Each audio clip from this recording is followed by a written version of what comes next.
last year, more room inside for bigger batteries and a vapor chamber and a bigger camera. It's not quite on the level of the Ultra phones, but this is the most maximalist that an iPhone has ever felt. And I like it. But also, let me let you in on a little not so secret. The Pro phone is always the best selling one. Like this year, the iPhone Air is the most interesting and it's getting the most YouTube clicks and the most views.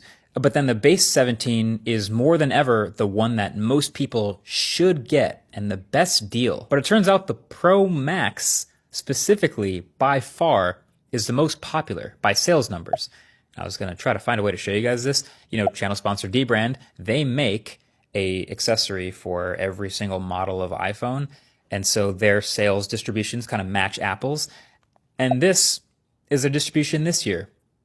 It's over half are Pro Maxes, and between the two Pros, that's like 90% of orders. So yeah, it's fun to watch Apple kind of walk this line between being a more pro phone than ever before and this maximalist new design and everything they're doing, but also being literally the most mainstream phone of all time. Like the cameras, might as well start there, right? The cameras are the most pro thing about the Pro iPhone every year. And on one hand, no professional would say, oh yeah, thank gosh I have 8 lenses now in my smartphone, like Apple seems to want us to believe. It clearly has 3. But the 3 cameras you get are more evenly matched than ever. The primary and ultra-wide are essentially unchanged from last year, but the telephoto gets a big update. It's now also a 48 megapixel camera, and it's a 4x telephoto lens. Last year was a 5x, but only 12 megapixels. So this new one feels like a more natural portrait focal length. It's roughly 100 millimeter equivalent, and all of your zoom shots will have much more detail and much less noise, thanks to the sensor being much larger and much higher resolution.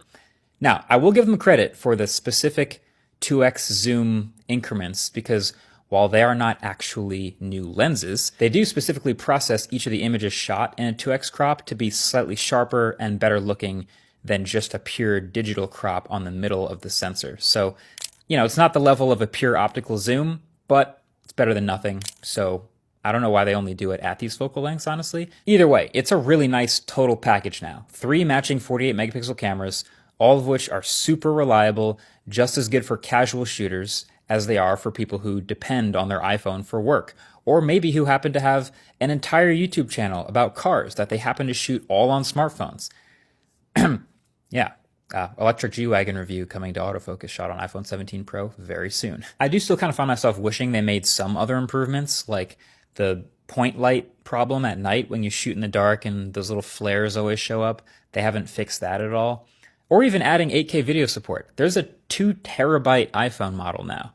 I feel like 8K video is just a flip of a switch away, but not this year. But, you know, the changes are stacking up nicely over the years from older Pro phones like the 13 Pro and the 14 Pro. It's not a huge difference versus last year, but it's nice.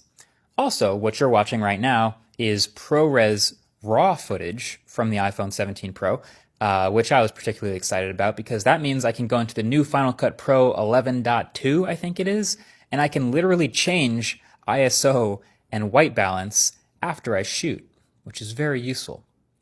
Also, the file sizes are huge. And there's even another Pro feature that they added that they couldn't brand for themselves because pros already use it and named it, and that's Genlock support, which basically lets devices talk to each other so that they can stay in sync over large multi-device shoots. Pretty sick. And also, the selfie cameras are more pro than ever.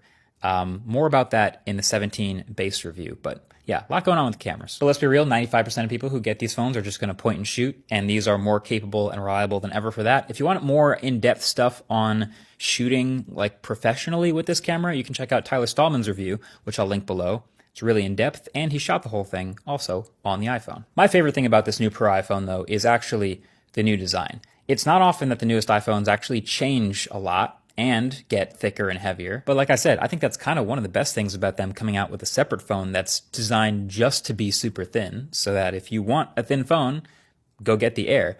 But if you don't care about that, if that's not one of your priorities, then here's the new Pro, which goes the other direction and isn't afraid of a few extra fractions of an inch. And I love that it's an all unibody metal jacket now. This is not a glass sandwich anymore. Literally the whole body of the phone is metal now with glass cutouts at the back for wireless charging, and then at the top for those millimeter